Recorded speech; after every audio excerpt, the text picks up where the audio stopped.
Hello everyone, welcome to an episode of TCG Talk, back today with another video. And today's video we're going to be talking about the differences and like positive and negatives of Syrian Emberblade versus Kodachis in Fi.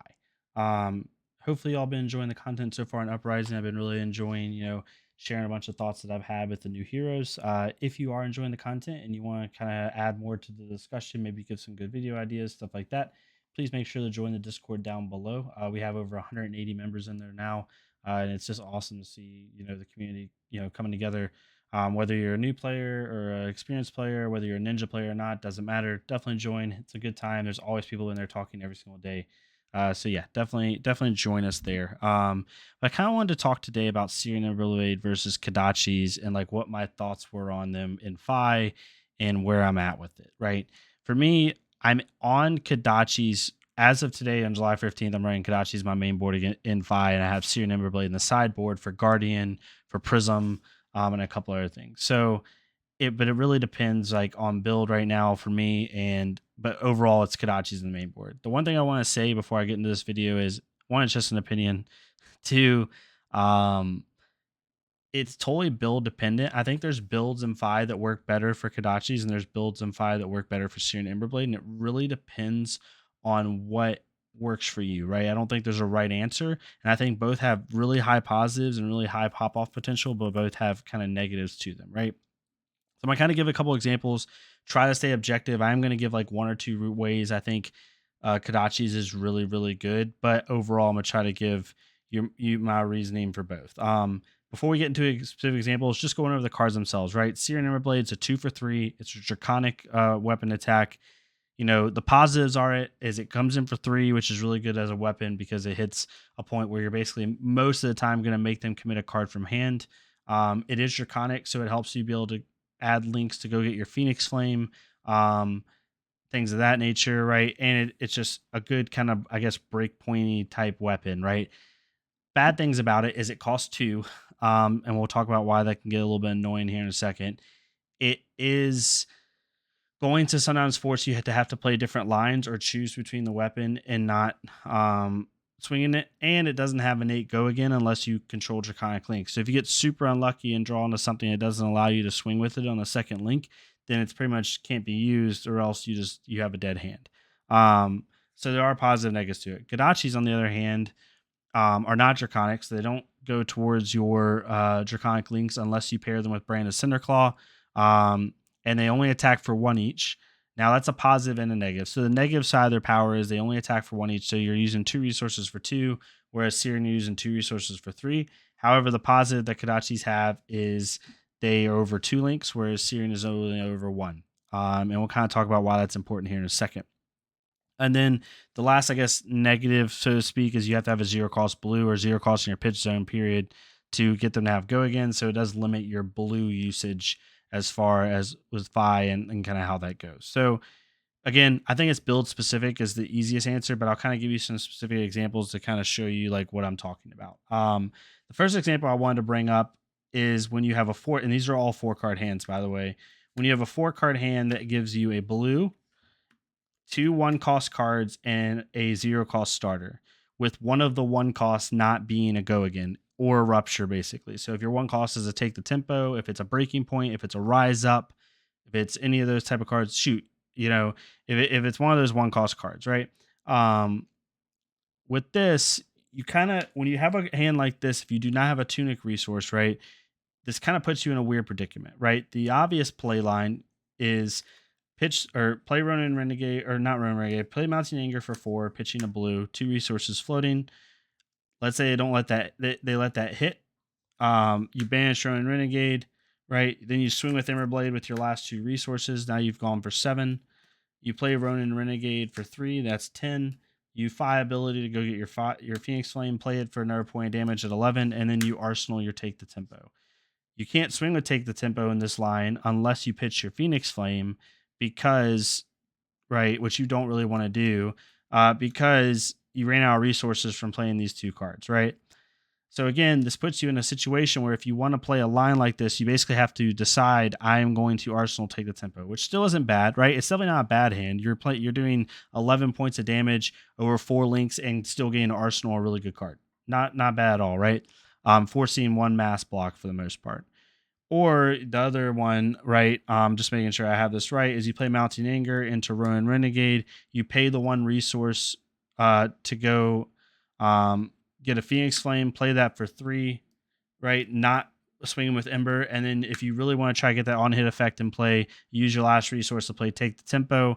And in this type of situation, you've done 14 points of damage instead of 11, or 4, 7, 8, 13 points of damage. Sorry, I can't math in public here. Or no, 4, 8, 9, 14. Yeah, 14 points. Sorry about that. 14 points of damage, but you don't get an arsenal. You don't get an arsenal because you didn't arsenal it. So like you can kind of see where, yes, like I said, the first play line, very good. It doesn't hurt you. You still get Arsenal, a really good card. You dealt pretty good damage. 11 damage isn't like insane for 5, but it's not bad for 5 at all. I feel like with 5, like the good threshold's like 10 to 12 damage, and then anything over that, you're doing a really good turn. So that's how Searing Emberblade works. However, it does put you in a weird predicament where you basically have to choose between swing with Emberblade or do you not swing with Emberblade. The problem with not swinging with Emberblade, right, and doing this play line is that you gained no card advantage, which in Ninja, in my opinion, is super. It's like if I had to give you like the most important tools to make a good Ninja deck, like regardless of build, one of the things Ninja wants to do is card advantage because it has so many links. You're forcing the opponent to give up more cards than you're putting out. And when you do this, like you just dumped your whole hand and they only had to block one of it to prevent that on hit effect. Now you might get banished from Take the Tempo, sure. So that's good. But if this was a breaking point, right? Or if this was a rise up, right? It's only coming in for 5 dominate, but no mass trigger. Now, depending on the hero, they might have only given up 1 card from hand. Shoot, they might have given up no cards from hand, just equipment. And, you know, you didn't gain any advantage. You dealt a couple points of damage, but didn't gain any card advantage. Whereas with Emberblade, when you have this line, you do gain 1 card advantage, which is good, but you drew into a Take the Tempo and you still don't get to use it. So now you took 2 turns to use this card, which in certain matchups is very annoying because you're trying to keep tempo, no pun intended, and it can really hurt you. Now, so like now you talk about like how do Kodachis affect this that much, right? So with Kodachis, right, if you take Searing Emberblade out, you're still going to start with the Mounting Anger, I feel like, no matter what. And I'm just making sure my notes are good. I have my notes over here. Then you would Kodachi for 1, having 1 resource floating. If they let this hit, then you play Ronin Renegade for another 4. And then you use your last resource to go get your Phoenix Flame, right? Or you don't play your Phoenix Flame, you just play out Tank the Tempo, right? Phoenix Flame stays in grave. So now you have 4 links again at 14 damage, about the same as your Emberblade. And you gained about the same card advantage. So the difference between this and the other one is you dumped your whole hand, right? Still 14 points of damage, not too bad. The other way you could do it is this, where you do 4 and 4, and then you pay 1 resource to go get your Phoenix Flame, right? You still Arsenal Take the Tempo, or you do something like this, or you Arsenal Take the Tempo and then swing with Kodachi just to have 1 more point of damage. So there's not too much difference in the weapons in this one. I wanted to give this as a first example. So like no matter what, they do about the same thing. You can make it to where the Kodachis technically do the same amount of damage, but you don't get Arsenal Take the Tempo. So in this situation, Emberblade has a little bit more of an advantage. However, depending on the cards in hand, it could affect you because I just don't like the fact that I have to make the decision of swinging or not swinging with my weapon. If I'm a ninja, I want to swing with my weapon every single turn. Now we're going to kind of get into why I think, and I'm just making sure I have my cards right here, some of the lines I like of why I like Kodachis, which is the brand with Cinderclaw. I'm seeing a lot of people run brand with Cinderclaw, even in Emberblade builds. And if you run yellow brand with Cinderclaws, I don't know why you don't use Kodachis. It doesn't make sense to me because of turns like this. So you have your Spraying Flames turn, right? And we're going to use Kodachis for this one first. So, you know, you pitch your Kodachi, or first off, you would play, you pitch. I'm also doing no tunic resource here. You pitch, you play Spreading Flames for 3, right? I'm just making sure I do my notes right here. Then you place Brand with Cinderclaw for 2. It doesn't get the buff because it's on the second link. You have 2 floating. You still have your 1 Brand with Cinderclaw in hand. You swing with Kodachi. Now, since it's Draconic, you're going to get the buff on this Kodachi, right? One resource floating. So that gets a buff. Then you play the other brand, also gain a buff, right? I'm just putting a dice so you can see the buff. And then you play this again. This gets a buff because it's now Draconic. Then you go get your Phoenix Flame, and your Phoenix Flame gets a buff. So now all 4 of these cards got buffs, and you dealt 15 points of damage over the course of 6 links. And you use your weapon twice. So you're gaining, because the reason I use my weapon on the 3rd link here is they're probably going to block out that brand. So now, as you can see, like they're going to have to commit 2 cards from hand in order to block out both mask, and you still dealt 15 points of damage. Whereas with Emberblade, you're basically going to do this. Just one second. I know this is really specific, guys, but I wanted it to be kind of a reason why. So you play Spraying Flames. You're probably going to play Emberblade second, because you're going to get this to Chain Link 4 in order for it to buff, and you want to try to get card advantage on making them block for mass. So that's just how it's going to go. You're going to have no resources floating, right? You then can play Brand with Cinderclaw, which will get a buff, right? Then you can go get your Phoenix Flame, that'll get a buff, and then you can play Brand, and that'll get a buff, right? So these 3 get a buff, which is still 15 points of damage, just like the other line was with Kodachis. The difference is I only threaten Mask 1 time, unless they blocked here. Then you could technically threaten Mask a 2nd time, but it depends on where they block. The other line, I guaranteed blocking or threatening Mask twice. And that's why I like it. If you're running the full Brand with Cinderclaw line, I just think it's kind of not wise to not run Kodachis, but that's just my opinion. I still run Syrian Emberblade in the sideboard because I run it against Guardian and I run it against Prism. I run against cards where like my 1 power attacks are just going to do nothing because of shield, because of spectral shields, because of whatever. And I want to be able to, threaten more, right? Then you have other situations. Just kind of give the example, a blue and a red, we're going to use Command and Conquer, and we'll use Mounting Anger, right? So with Brand here, you cannot swing with Brand in either one. In this situation, you can. It's like, we'll take out the Command and Conquer. So let's say you had to block some crazy on hit effect, or let's say you got Crippling Crushed, something like that, and you only have 2 cards in hand. With Brand, you basically pitch for Mounting Anger for this, play Mounting Anger, and then swing with Emberblade. If you even play this, and don't just arsenal Mounting Anger. But if you were to play this outright, you're dealing 7 damage, but you're not threatening Mask of Momentum. With Kodachis, right, you're still going to threaten Mask of Momentum because you're going to pitch.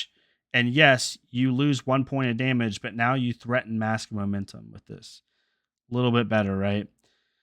If you have Command and Conquers or Erase Faces, which a lot of 5s are going to have in their decks because of a lot of sideboarding stuff, right? If you have Emberblade with a blue and Command and Conquer, you literally can't swing with Emberblade. You just play Command and Conquer for 6.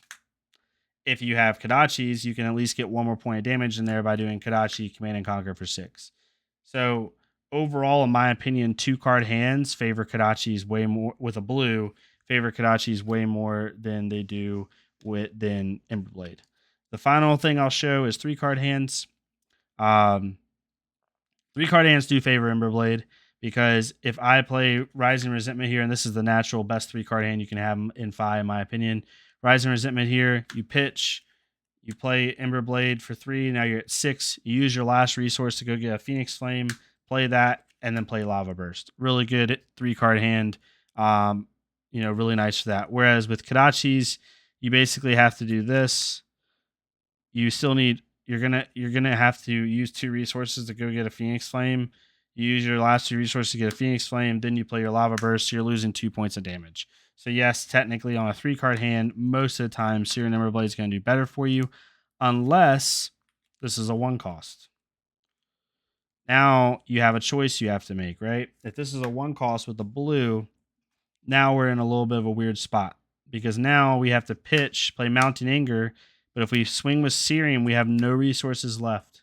So now you just did 6 damage and, you didn't threaten Mask and you can Arsenal.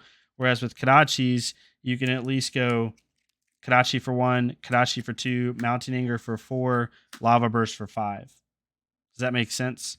Hopefully it does. I'm talking to somebody that I'm actually physically talking to. It's funny. I know this is kind of like haphazard and a little bit different, but I just kind of wanted to give a couple different reasonings for why I'm doing what I'm doing.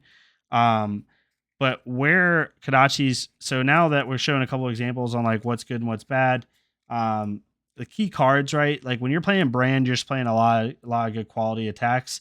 But if you're playing stuff like Salt the Wound and Brand with Cinder Claws, and you're playing maybe Shuko, Kodachis are just better. They are better value from turn to turn. And I can tell you right now on my Kodachi list that I've been averaging 6, 7 links every single turn. It just depends on how you do it. So yeah, but overall, they're both great weapons. I have both of them in my build, and I run them both into different heroes. And I'm not saying like don't ever use Brand, because there's times where Brand is 100% better than Kodachis, and then there's times where Kodachis are 100% better than Brand, or not Brand, Syrian, in my opinion. So it really depends on how you view it, where you hold your value, and how you build your deck, because they are very deck dependent and build dependent. Hopefully this made sense. I didn't want to ramble too much. I just kind of wanted to give my thoughts on it because I thought it was a cool concept for most people that are maybe not thinking about Kodachis being a little bit more useful than they are, or really not seeing the purpose and the difference on why one's better than the other or worse than the other and stuff like that. Again, if you're wanting to do, the reason I like Kodachis is if you're wanting to go wide and threaten mass momentum twice a turn, or have a really cool buff spreading flames build, then I think personally Kodachis are better.